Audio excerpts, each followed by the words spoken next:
welcome to today's video. I am Natalia and I'm super excited to have you watching me teach you valuable kitchen skills. How about that? My first Instapot video, best ever chicken soup, has become unbelievably popular, and I'm so grateful to everyone who has seen it, shared it, liked it, subscribed to the channel, all of that good stuff. You know, I give you love. I spend so much time creating these recipes and it's a lot of fun for me, but this really is for you, teaching you valuable cooking skills. In today's video, we have Instapot, everybody's beloved Instapot, and an amazingly delicious, super easy to put together, vegan, good for you soup, and it is cauliflower and fennel bisque with only literally just like a handful of ingredients. So let's get started. So I have a head of organic cauliflower. So we're going to cut this up into florets. Or pull it apart with your hands.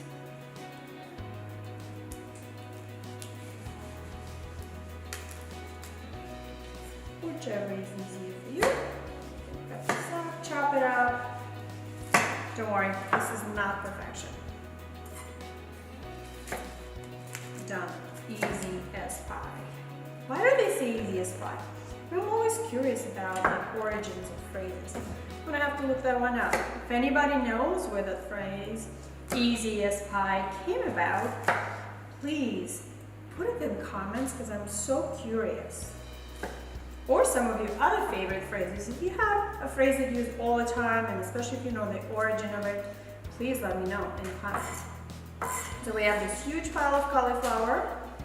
We're gonna go for the aesthetic look on our cutting board. All of these florets are gonna stop escaping.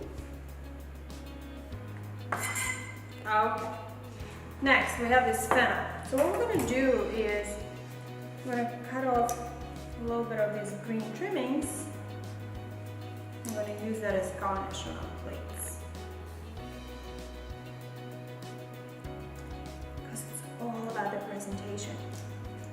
When you see a dish and it looks amazing, doesn't it just make your mouth water? Doesn't it make you just want to put it in your mouth and enjoy it or learn how to make it? So we're just going to save it of this. Alright, now we're going to take our fennel. Just take a little bit of the bottom off. Cut it in half. Cut it in a quarter. And slice it. Oh, I love the smell of fennel. Don't you love the smell of fennel? What are some of your favorite smells? When I was doing research for my book Cravings Boss, one of the smells that people most reacted to is actually the smell of chocolate. Next, we have leeks. So buy these trimmed already leeks from Trader Joe's just because it's easier. It doesn't matter. Just buy whatever leeks you find available. So we're just going to slice up our leeks. Without browning this properly.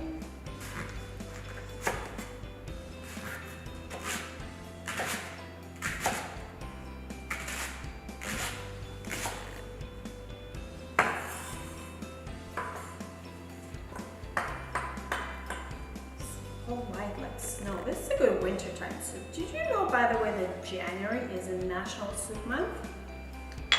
Alright, and then the last vegetable ingredient in this soup is just like a couple of potatoes. It doesn't matter which potatoes you use. I just love the potatoes. I'm Russian. I love potatoes, and I think that they give like this hearty feeling to the soup.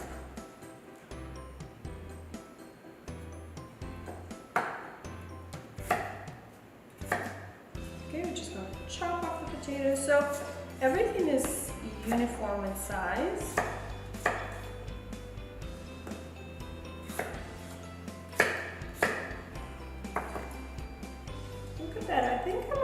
question what I wanted.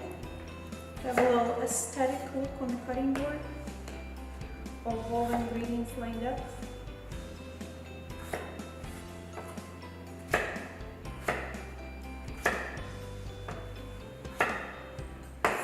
Alright, and voila!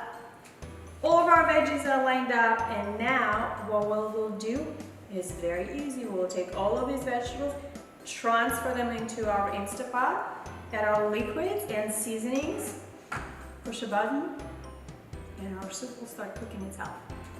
All right, now all of our ingredients are going into the pot.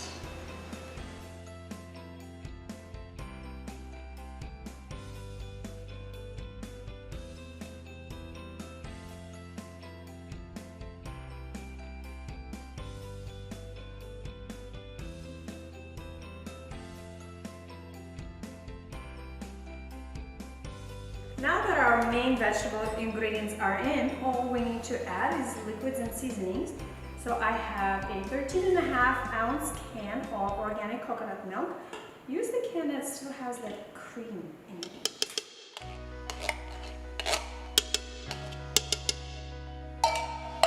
And we have 6 cups or 48 ounces of organic ready-made vegetable broth.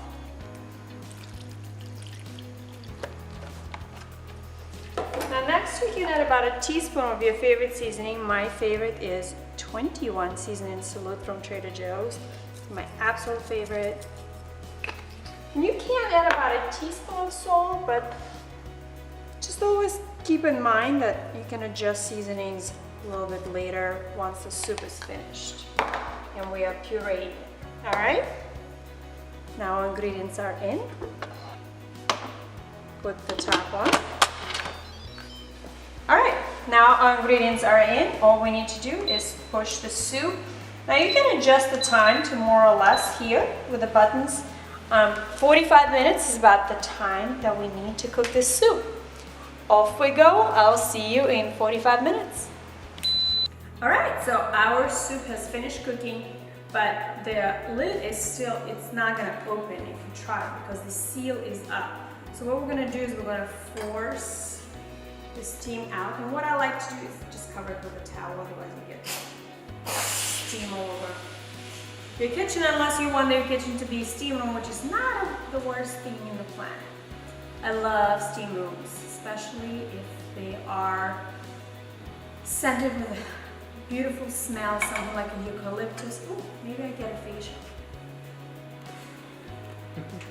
I remember being a little girl in Russia, and in the winter time, during the cold season, we would boil a pot of potatoes, and we would literally, well, this one is spewing, but we would take the pot of potatoes, and I would take a towel, and I would cover myself with a towel, and I would just breathe over the pot of potatoes, and that would just clear me up. So, pretty cool trick.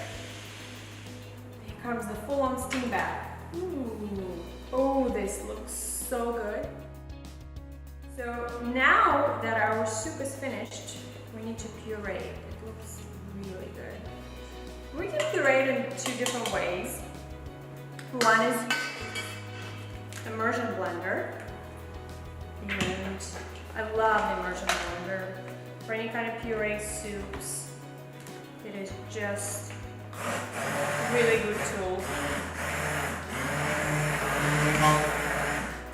So this will do the job. Or if you don't have an immersion blender, you can use a normal blender. Immersion blender is actually a great tool to have around your house, because whether you're making a puree soup and you don't want to take out another appliance, and because there's only so much that you can fit in the regular blender, but with the immersion blender you can just put it in the vessel in which you're cooking either soup or sauce, and it's less dishes to clean. And I wanted to show you, because if you were to put this soup, part of it into the blender, you put part of it into the blender, and then you put part of it into the bowl, and you puree partially the soup in the blender, and then you keep adding the parts into the bowl until everything is mixed thoroughly. So it's a lot of dishes to clean, and we don't want to have extra dishes to clean, right? So the immersion blender is a great tool. If you don't have one, please get one. Fantastic. This is such a gorgeous, very silky, very velvety puree. And now, what we're going to do for service is very easy. Now, before we serve, we should taste this to see if we need to add a little bit more salt, because sometimes the vegetable broth that you use might be reduced sodium. So let's just have a taste. In my opinion, this is good. For some people, I would imagine this would require a lot more salt, but for my taste buds, this is fantastic. Now you can enjoy this soup as is, or if you like to add a little bit of extra texture and flavor, I recommend topping it with toasted sliced almonds. Not only does this give it a little extra delicious texture, but the flavor is so good. It is so good, I cannot tell you how delicious this is. And then we can take little sprigs of our fennel, and we should go from the beginning. And look at that presentation. Now that presentation is worthy of any fine restaurant. And voila, enjoy. This soup is so healthy, it's vegan, it's delicious. It is something that takes so little prep, and I know that you'll enjoy it. Thank you so much for watching. Subscribe to the channel, give it love, give it like, leave in comments. What do you think about the soup? And live a deliciously healthy life.